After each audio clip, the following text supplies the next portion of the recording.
এই photo journalist association তাদের আলোকচিত্রের মধ্যে দিয়ে চমৎকারভাবে তুলে ধরে। সেখানে আবু সাইদের ছবি যেমন আছে, ঠিক তেমনি আমাদের নেত্রীকে কিভাবে, তিনি জাতীয় নেত্রী বললে ভুল হবে আমার কাছে বিবেচনা, যিনি সারা বিশ্বকে নাড়া দিয়েছিলেন গণতান্ত্রিক আন্দোলনে, সেই দেশনেত্রী বেগম খালেদা জিয়াকে কিভাবে অপমান করে তার বাড়ির থেকে বের করে দেওয়া হয়েছে, সেই ছবি এখানে আছে।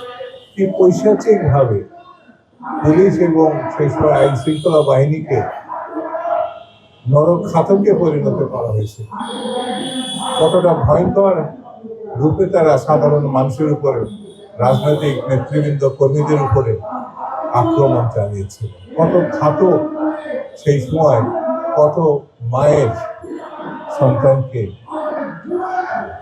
হত্যা করেছে।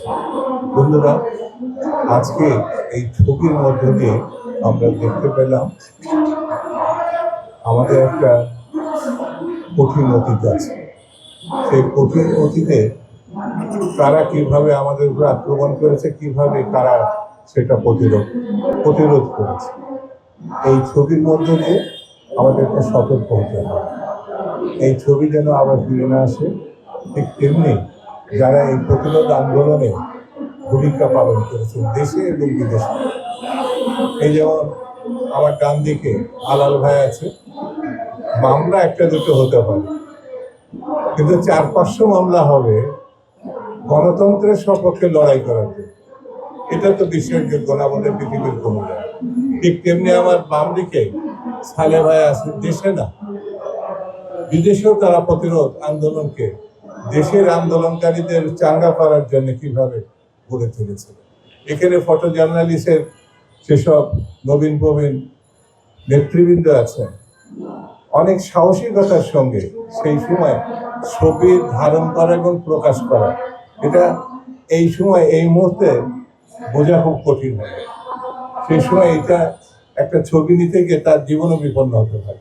ছবি প্রকাশ করার কারণে চাকরিও সেই সময় হারাতে হয়েছে। সেই জন্য আমার কাছে মনে হচ্ছে ছবি সবসময় অতীতকে শুধু নাড়া দেয় তা না, জীবন্ত ইতিহাসকে সামনে নিয়ে আসে। সেই জন্যে বন্ধুরা, আমি বেশি বক্তৃতা করবো না, শুধু এতটুকু করবো যে সরকারটা এখন এসেছে জনাব তারেক রহমানের নেতৃত্বে, সরকারটা এই ঘটনার পরে, অর্থাৎ যারা শহীদ হয়েছে, নির্যাতিত হয়েছে, নিপীড়িত হয়েছে, নিগৃহীত হয়েছে, যারা কষ্ট স্বীকার করে শুধু জেল খেটেছেন এমন না, সরকারের ব্যবস্থা করেছে, তারপরে যে সরকার সেটা জনাব তারেক রহমানের সরকার, মানুষের ভালোবাসার সরকার, আমি যেটাকে আমাদের স্বপ্নের সরকার বলি। এই সরকারের পাশে আমি দাঁড়ানোর কথা এই কারণে বলি, এই সরকার যদি কোনো কারণে ডিস্টার্ব হয়, না থাকে, তাহলে এই দেশে বসবাস করার মতো পরিস্থিতি থাকবে কিনা আমার 50 বছরের রাজনৈতিক জীবনে আমি খুব শঙ্কিত বোধ করি।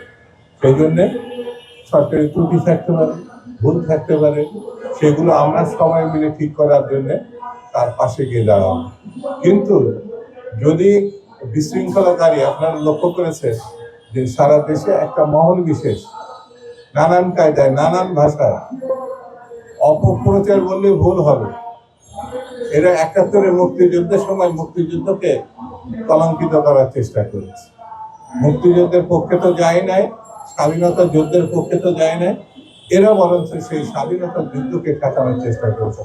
এখনো সেই অপশক্তি কিন্তু তৎপর। আপনাদেরকে, আমাদেরকে, সবাইকে সেই শক্তি সম্বন্ধে এবং দেশবাসীকে সজাগ সতর্ক করার জন্যে প্রতিনিয়ত, এরা একটা কথা বলছে বিএনপি যেন আর তৎপর না, সেইভাবে কাজ করছে না, আমরা তো এটা বুঝতেই পেরেছি। তাহলে তো আমাদের ঘরে বসে থাকার কোনো কারণ নেই। যার যেখানে যেখানে যতটুকু করার সেখানে ততটুকু করতে হবে। আর কিছু কথা থাকলে আমরা আমাদের নেতার সঙ্গে বলবো, যথাযথ ফোরামে বলবো, কিন্তু সুযোগ দেওয়া যাবে না অপশক্তিকে। সেই দিকে আপনাদেরকে দৃষ্টি রাখা, আর এই ধরনের জীবন্ত যে চিত্র প্রদর্শন, আমি বাবু তালুকদারকে আবারও ধন্যবাদ দেবো, তার সহকর্মী, তার সভাপতি সহ নেতৃবৃন্দকে আমরা কতটা নির্যাতনের এবং ভয়ঙ্কর দিবস এবং রজনী পার হয়ে এখানে এসেছি সেটি একবার করলে হবে না, বারে বারে। এবং এই শুধু ঢাকাতে না, প্রতিটি বিভাগের শহরে যদি সম্ভব হয় সেখানেও এই চিত্র প্রদর্শনী ব্যবস্থা করতে হবে। এবং সরকারকেও আমি সালে ভাইকে, উনিও সাংবাদিক মানুষ, আমি অনুরোধ করব যে সহযোগিতা করতে হবে। বিভাগীয় পর্যায়ে এই নির্যাতনের কথাগুলো আমাদের তুলে ধরতে হবে এবং জেলা পর্যায়ে আরো ভালো হয়, ঘরে ঘরে হলে আরো ভালো হয়। কিন্তু শুধু ঢাকাতে না, ঢাকাতে আমি এটাকে ঢাকার বাইরে নিয়ে যাওয়ারও আমি তাদের আমি সেটাকে 7টা জেলার যে উদ্যোগ নিয়েছেন আরো ভালো। কারণ আমরা এই যে মঞ্জুর হোসেন আওয়াল ভাই বললো না যে আমরা স্মৃতিতে অনেক কিছু হঠাৎ করে ভুলে যাই।